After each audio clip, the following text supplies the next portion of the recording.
안녕하세요.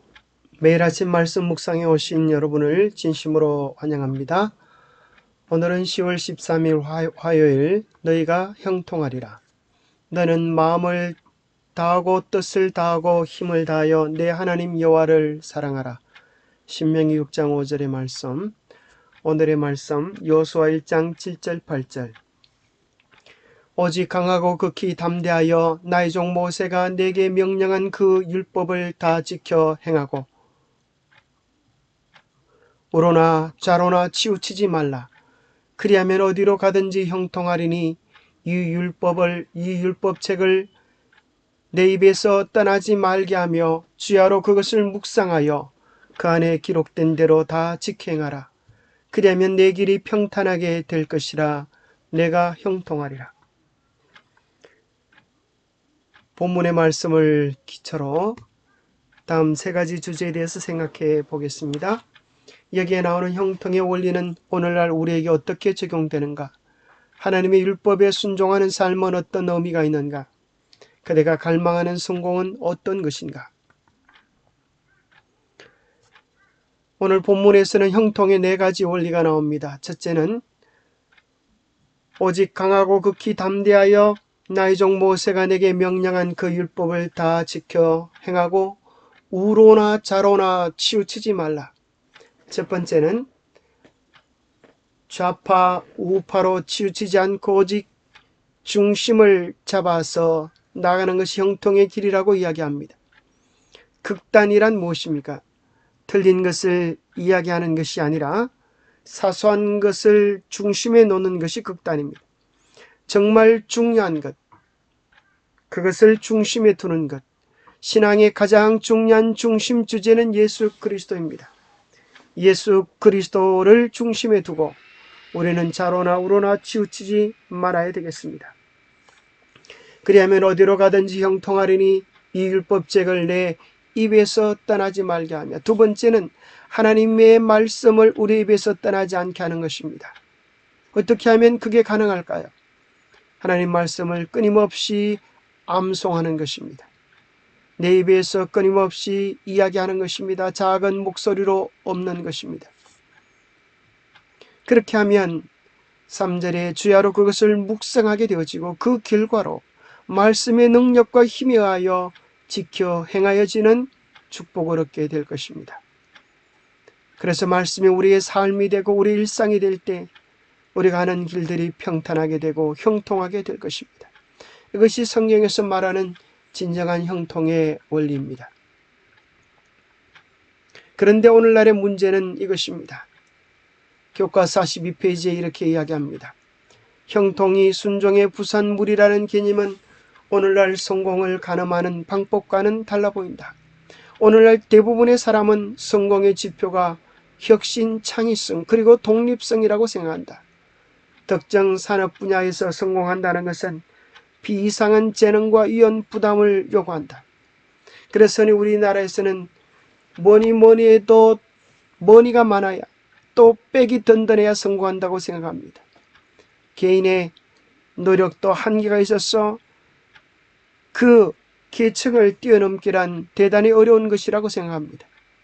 그런 성공을 하기 위하여 혈연과 지연과 학연이 필요하고 또 군모술수와 인간관계를 위한 테크닉들이 필요하다고 이야기하는 것입니다. 무엇을 위하여 그렇게 합니까?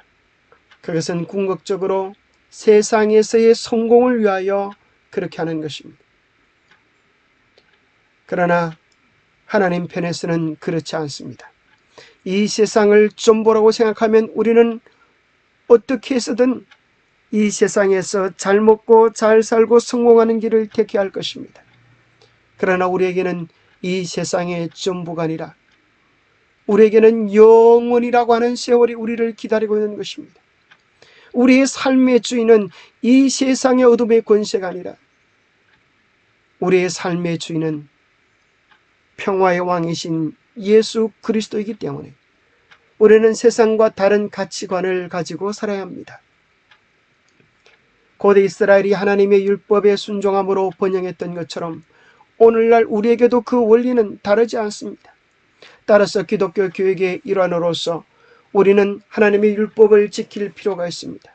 그것은 믿음으로 말미암아 살고 하나님의 은혜에 의지하는 삶의 핵심 요소입니다. 믿음으로 산다고 하는 말을 다른 말로 하면 순종의 삶을 산다고 하는 것입니다. 우리의 노력의 결과가 아니라 하나님의 은혜를 의지하여, 하나님의 섭리를 의지하여, 하나님의 돌보심을 의지하여 사는 것을 이야기합니다. 우리가 하나님의 뜻에 의지하며 산다고 하는 것, 이것은 도대체 무슨 의미가 있을까요? 이 세상에서 많은 재물을 가지고 높은 직위를 가지면서 이름을 내고 떵떵거리는 것, 이것이 의미가 있는 것일까요? 아닙니다. 세상에서는 의미가 있을지 모르겠지만 하나님 앞에서는 아무런 가치가 없는 것입니다. 영원한 시간에 비해서는 그 모든 것들은 지나가는 작은 것들에 지나지 않는 것입니다. 아무리 꿈이 화려하고 좋다고 하더라도 눈을 뜨면 아무 소용이 없는 것입니다. 우리 인생이 그러하고 이 세상이 꿈처럼 지나가는 것입니다. 용이 여자에게 분노하여 돌아가서 그 여자의 남은 자손 곧 하나님의 계명을 지키며 예수의 증거를 가진 자들과 더불어 싸우려고 바다 모래 위에 서 있더라. 이 세상에 수많은 사람들이 살지만 다 하나님의 부름받은 남은 자손은 아닌 것입니다. 정말 하나님이 선택하신 신탁의 백성들, 그들은 하나님의 계명을 지키며 예수의 증거를 가진 순종의 삶이 그들의 특징이 될 것입니다. 하늘에 들어갈 하늘 참 백성 성도들의 특징은 무엇입니까? 세상은 다 그것을 팔아서 향락을 사고 진리를 팔아서 성공을 사지만 성도들은 끝까지 인내하는 사람들입니다. 그들은 하나님의 계명과 예수에 대한 믿음을 지키면서 이 세상에서의 수고를 감내하는 사람입니다. 로마서 1장 5절에 보면 그로 말미암아 우리가 은혜와 사도의 직분을 받아 그의 이름을 위하여 모든 이방인 중에서 믿어 순종하게 하나니, 예수 그리스도의 사랑을 알고 그분의 섭리와 계획을 아는 사람은 이 세상을 따라가지 아니하고 그로 말미암아, 예수로 말미암아 예수님의 이름을 위하여 살게 될 것입니다. 흔히 많은 사람들이 로마서는 복음의 핵심 주제를 우리에게 알려준다고 이야기합니다. 그런데 로마서의 서론이 무엇입니까? 이 복음은 예수로 말미암아 예수의 이름을 위하여 모든 이방인 중에 믿어 순종케 하는 것입니다. 이것이 로마서의 서론 1장에 나오는 내용이라고 한다면, 로마서의 결론은 로마서 16장 거의 끝부분에 이것은 모든 민족을 믿어 순종하게 하시려고 알게 하신 복음이라고 하는 것입니다. 그럴 뿐 아니라 로마서의 본론 16장이니 가운데 중심되는 8장에도 이야기합니다.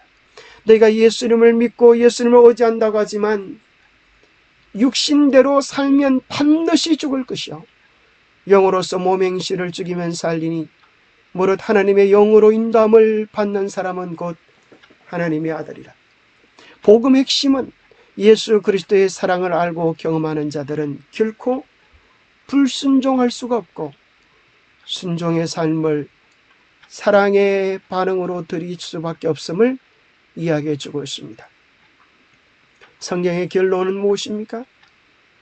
야고보서 2장 10절, 누구든지 온 율법을 지키다가 그 하나를 범하면 모두 범한 자가 되나니 간음하지 말라 하시니가 또한 살인하지 말라 하셨은즉 내가 비록 간음하지 아니하였어도 살인하면 율법을 범한 자가 되느니라. 너희는 자유의 율법대로 심판받을 자처럼 말도 하고 행하기도 하라. 결국 우리 모두의 삶을 잘 살았느냐 혹은 잘 살지 못하였나는 재물의 크기로 사람들의 평판의 유무로 결정되어지지 아니하고 하나님 앞에서의 심판으로 결정되게 될 것입니다. 누가 심판관입니까? 누가 재판장이십니까? 무엇을 기준으로 우리의 삶의 성공 유무를 결정하시는 것입니까? 바로 그것이 하나님의 십계명입니다. 그래서 성경의 제일 마지막 요한계시록 22장에는 이런 기록이 나오는 것입니다. 자기 두루마기를 빠는 자들은 복이 있나니 이는 그들이 생명나무에 나가며 문들을 통하여 성에 들어갈 권세를 받으려 함이로다.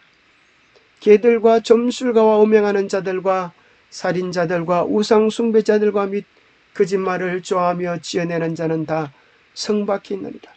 곧 하나님의 십계명에 순종하는 자들은 성에 들어갈 권세를 얻지만은 하나님의 십계명의 조항에 위배되는 자는 다 성 밖에 있느니라. 곧 마지막 사람의 운명을 최종적으로 결정하는 것은 하나님의 계명에 대한 순종과 불순종으로 판가름 나는 것을 보게 되어집니다. 예수 그리스도를 믿는다고 하는 것은 참된 믿음 안에는 참된 순종이 포함되어 있는 것입니다. 요즘 가을이라 호두가 많이 나옵니다. 호두를 딱 깨보면 어떤 호두는 그 속에 고소한 알맹이가 가득 들어있는 반면에 어떤 호두는 죽정인 것이 있습니다. 껍질은 멀쩡한데 속이 없는 것이 있습니다. 믿음이라고 하는 호두알 안에는 순종이라고 하는, 사랑이라고 하는 알곡이 들어있어야 합니다. 그것이 진짜 하나님께서 기뻐 받으실 만한 믿음이 되는 것입니다. 그래서 주님은 우리에게 이렇게 말씀하십니다. 너희들이 참된 믿음이 있는지, 참으로 구원받을 믿음이 있는지, 너희들의 신앙의 진리를 너희들의 입술이 아니라, 너희들의 주장이 아니라 너희들의 열매로 알게 되리라. 나더러 주여 주여 하는 자마다 다 천국에 들어갈 것이 아니요 다만 하늘에 계신 내 아버지의 뜻대로 행하는 자라야 들어가리라. 그러나 많은 사람이 내 이름으로 이르되 주여 주여 우리가 주 이름으로 선지자로 노릇하며 주 이름으로 귀신을 쫓아내며 주 이름으로 많은 권능을 행하지 아니하였나이까리니 그때 내가 그들에게 밝히 말하되 내가 너희를 도무지 알지 못하니 불법을 행하는 자들아 내게서 떠나가라 하리라. 우리 주님께 어떤 선고를 받는가, 이것이 가장 중요한 신앙의 핵심이 아니겠습니까? 수만 사람들의 인정보다 우리 예수님의 인정이 중요하지 않습니까? 그대가 갈망하는 성공은 어떤 것입니까? 요한일서에 이렇게 기록해 주고 있습니다.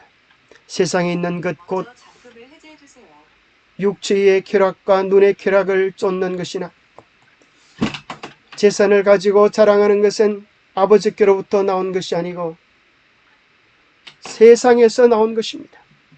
세상도 가고 세상의 정욕도 다 지나가지만 하나님의 뜻대로 사는 사람은 영원히 살 것입니다.